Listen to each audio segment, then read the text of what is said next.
brown belt, huh? Yeah, man. When did that happen? Just now.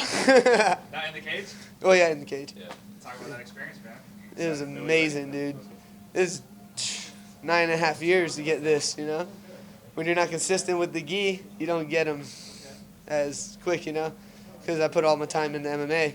But paid off because I used what I learned there in the cage and got me my victory tonight. So. What's your game plan ultimately to get it to the ground knowing what it is? I actually wanted to knock him out. So that's why I stood up.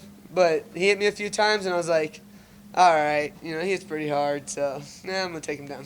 And he threw the knee, hit me with it, and I was like, that's where he messed up. So I grabbed the knee and then I ran him to the cage. Once we hit the floor, I knew I had the advantage. So after that, I just kept working through my positions. He slipped out of a few because we're all wet, but after that, locked in the arm triangle and got him. Do you think if you wouldn't have submitted him, you wouldn't have gotten the brown belt? If you would have knocked him out, would you have still gotten it? Probably not, because that wouldn't have been jiu-jitsu. You know, I would have just got another KO.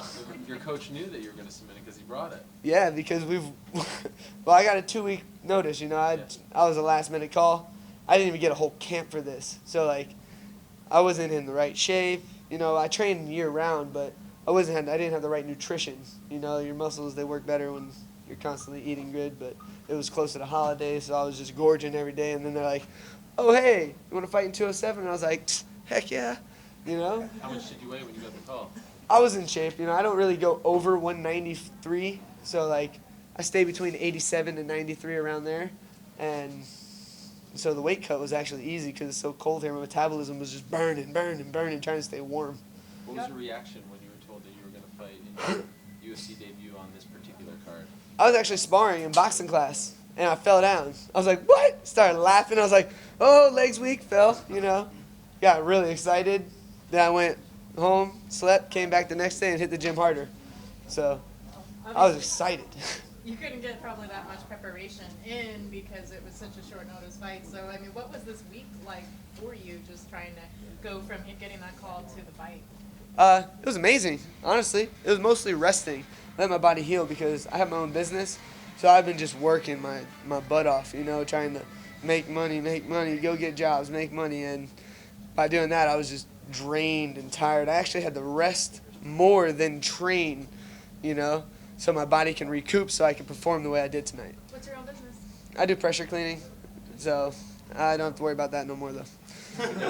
You're closing up shop now? No, I'm just going to hire someone to do it for me. Oh, okay.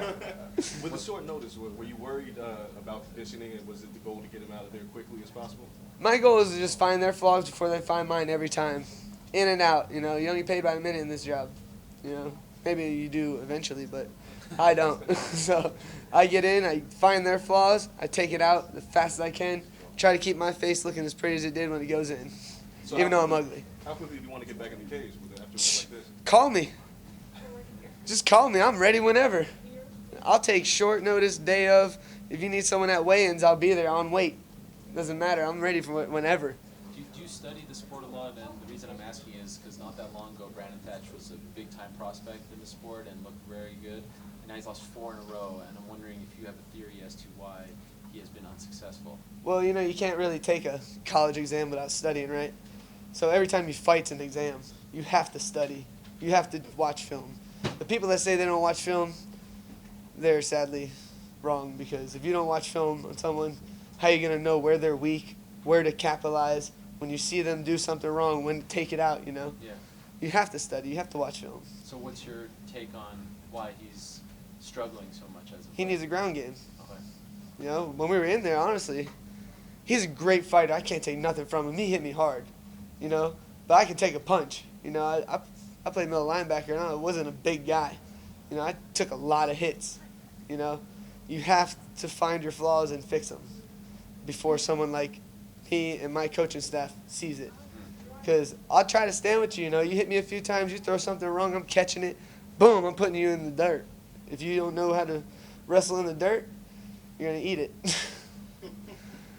I like that pose at the weigh-in, by the way. Was that a signature Niko Price pose? That's me, That's all day. What was it for those that missed it? There it is.